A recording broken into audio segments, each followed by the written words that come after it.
Welcome to our channel. ఎప్పుడూ పిండిలతో రోటీలే కాకుండా అటుకులతో కూడా ఇలా హెల్తీ అండ్ టేస్టీగా కూడా రోటీలను ప్రిపేర్ చేసుకోవచ్చు.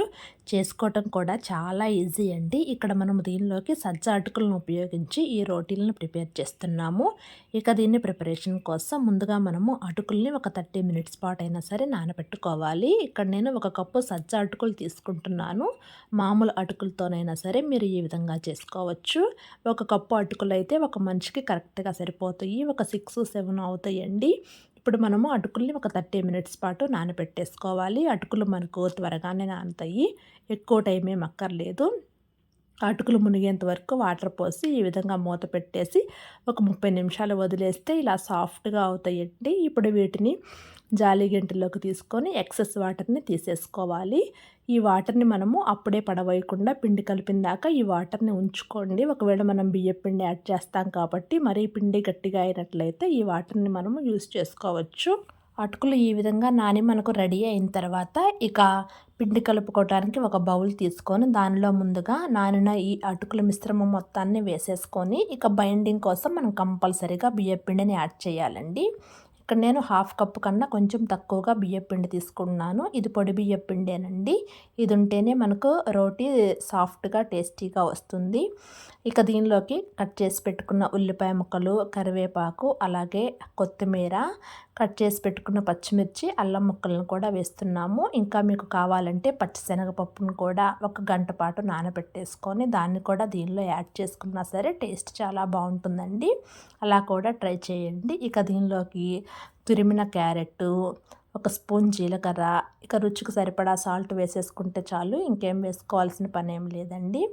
ఇక వీటన్నిటిని కలుపుకుంటే సరిపోతుందండి. అటుకుల్లో ఉండేటువంటి తేమతోటే ఫస్ట్ కలపటానికి ట్రై చేయండి. ముందే వాటర్ ఏమి యాడ్ చేయొద్దు. ఇక బియ్యం పిండి కూడా యాడ్ చేసాం కాబట్టి ఆ తేమతోటే సరిపోతుంది. లేకుంటే ఇందాక మనం వడకట్టుకున్నటువంటి వాటర్ని కొంచెం చిలకరించుకొనైనా సరే పిండిని ఈ విధంగా సాఫ్ట్గా కలుపుకుంటే సరిపోతుంది. అంటే మనం చెక్కలకి ఏ విధంగా అయితే కలుపుకుంటామో ఆ విధంగా కాకుండా కొంచెం అనుగ్గా కలుపుకున్నా సరిపోతుందండి. ఇలా మనకు పిండి రెడీ అయిన తర్వాత ఇక స్టవ్ మీద పెనం పెట్టేసుకొని ఆ పెనం హీట్ అయ్యేలోగా ఇక్కడ మనము రోటీలాగా ప్రిపేర్ చేసుకుందాము. దీనికోసం ఒక కవర్ మీద కొద్దిగా ఆయిల్ రుద్దేసి చేతికి కొంచెం ఆయిల్ తోటి ఇక్కడ మనము రోటీని ప్రిపేర్ చేసుకుంటాము.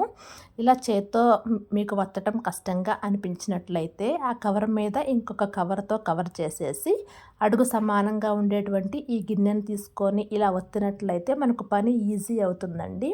అంచులమ్మటి కొంచెం ఇరగకుండా సమానంగా వచ్చేలాగా చూసుకోండి. ఇలా చేసేసుకున్న తర్వాత ముందుగానే స్టవ్ మీద పెనాన్ని పెట్టేసుకున్నాను. ఇక పెనం హీట్ అయిన తర్వాత ఇక ఈ రోటీని తీసి పెనం మీద వేసుకొని మీకు కరకరలాడుతూ కాలాలి అంటే లో ఫ్లేమ్లో పెట్టుకొని కొంచెం టైం ఎక్కువగా తీసుకుంటుంది. కొద్దిగా ఆయిల్ వేసుకొని కాల్చుకోవచ్చు. ఆయిల్ లేకుండా కాల్చుకోవాలన్నా సరే కాల్చుకోండి. కొంచెం మెత్తగా కావాలి అంటే కొద్దిగా మంటను హై ఫ్లేమ్లో పెట్టుకొని కొంచెం కలర్ రాదండి అలాగైనా సరే కాల్చుకోండి. ఇప్పుడు మనము సజ్జ అటుకులతో ప్రిపేర్ చేసాం కదా, సజ్జ అటుకుల ప్లేస్లో జొన్న అటుకులు కానీ రాగి అటుకులు కానీ వేసుకొని కూడా ఈ విధంగా రోటీని ప్రిపేర్ చేయండి. ఈవినింగ్ డిన్నర్గా కూడా చాలా టేస్టీ అండ్ హెల్తీ అయినటువంటి ఈ రోటీలను ఇంటిల్లిపాది చేసుకొని హ్యాపీగా తినేసేయండి. ఎంతో టేస్టీగా ఉండేటువంటి సజ్జ అటుకులతోటి రోటీ తప్పక ట్రై చేసి చూడండి.